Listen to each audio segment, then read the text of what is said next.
If you've pulled a hammy, then this video will help you go from 0% recovery, freshly injured, all the way to 90 to 100% recovery within a week or so. That way you can get back to doing whatever physical activity you want to be doing, and you won't be restricted movement-wise. And I just snapped my hammy a week ago, and I've already gone from this limping, protecting it, to 7 days later, performing the very exercises that hurt my hamstring in the first place. Of course, there are going to be a few factors on hamstring recovery, depending on the severity of the tear and how quickly your individual body will recover. I managed to hurt my hamstring while deadlifting, but let me know in the comments how you came about your injury, and let's travel back in time to day one. I just came back from the gym not 2 hours ago, and I was doing heavy deadlifts, and during my third working set, bam, my hamstring tore. So step number one, and this is coming from somebody in the literal acute phase, as in I strained it 2 hours ago. Step number one is I'm gonna make a YouTube video. No. Step number one is I'm gonna protect it. Right now I'm basically, all my weight is on my left leg because I hurt the right one. I'm gonna ice it if I need to. If there's too much inflammation or it's just hurting a lot, feel free to take some time off of your leg. Thankfully, my injury really wasn't that severe. I would say a very mild tear. A quick mention on the severity of the tear. If you tore the hamstrings closer to the knee at the distal end or further end, it's gonna be less severe, a mild to moderate strain. But the closer it tore to the glutes, that ischial tuberosity, the more severe the strain and the longer it's gonna take to heal.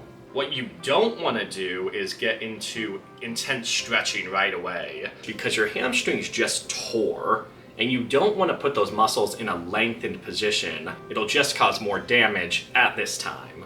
Once you've done your rest and recovery, then we are going to start to mobilize it. Motion is lotion.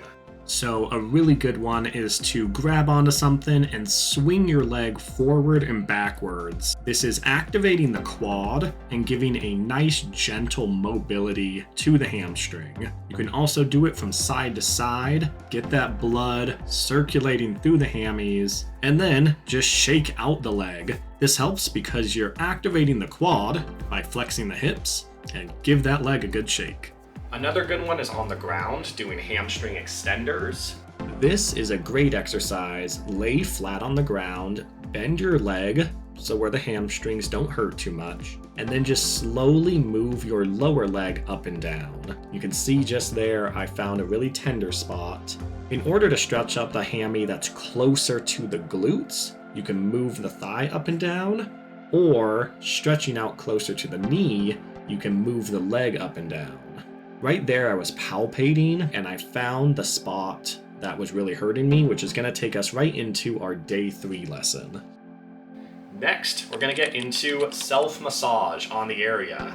This is at its basis a massage channel. So to start with the hamstring massage, first put your hands in front of your shin and then kick your leg forward and then let go. This will make sure the hamstring is nice and relaxed. And to start, we're just gonna do compressions with both our hands. So compressing the hamstrings towards yourself.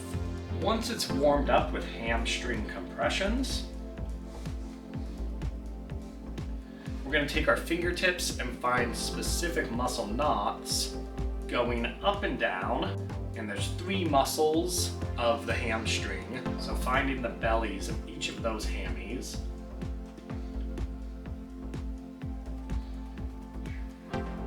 If you have a tear more on the inside, you're going to want to focus more on the inside.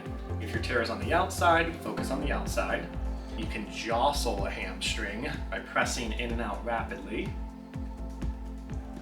And then last, we're going to take our fingers and we're going to go cross fiber across the hamstrings, really pulling at those muscles. You can relax the leg when doing it, or you can keep it shortened as long as you have something in front of your leg to keep the hamstring nice and loose. Foam rolling is another great way to massage the hamstrings as the tear heals up and it doesn't hurt you a ton to foam roll. This is also a good time to note that you should foam roll and stretch your other leg as well, because it's been doing all of the work. Then we can start to get back into the working it, getting into strengthening it. Strengthening, we're gonna go from easiest to harder. Start with the simplest of all, balance and bend your knee. Hold for a second and then extend it back. This is the simplest hamstring contraction with no weight. From there, we can get on the ground and begin to press our heels down and our hips up into the air. This is a great hamstring contraction to add more resistance as it strengthens up. At any point, if the hamstrings start to hurt too much, back off. We're not here to re-injure them, but to teach them to get stronger. Lastly, we can start to incorporate actual weighted exercise, slowly getting back into our full functionality, movement, and strength. The last few days of the week, we're gonna incorporate everything we've learned. Mobility, self-massage, and strengthening. Repeat these tools while training your hamstring, and before you know it, you're gonna be back to 100%. It always sucks to be held back from our goals or doing the things we wanna do, but a hamstring recovery doesn't have to put you on the sideline for a month. Use these mechanisms to recover quickly, then you can use your hamstring to pull your leg back, fling it forward, and kick some butt. Thanks for watching.